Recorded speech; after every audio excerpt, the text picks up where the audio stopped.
In this video, we're going to show you how to use the new Add Staff to Course tool to add someone to your course.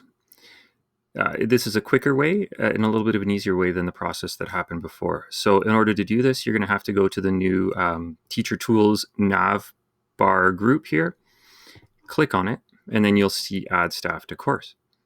So if you click on Add Staff to Course, you get a window that looks like this. And all you have to do is type in the name of the teacher or support worker or administrator that you'd like to add to your course. So you type it in, click search, and then you'll see that person appear. And if there's multiple hits, they'll all appear down here, and you're just going to select the one you want.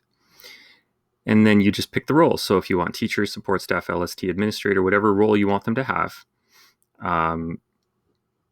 just simply select it, then click Enroll Teacher. It'll say you are about to enroll the selected users in this course with the indicated role. Do you want to continue? We say OK, and user successfully added. So now that user, Tony Stark, is now enrolled in our course as a teacher. So that's just a quick video on how to use the new Add Staff to Course feature in Brightspace.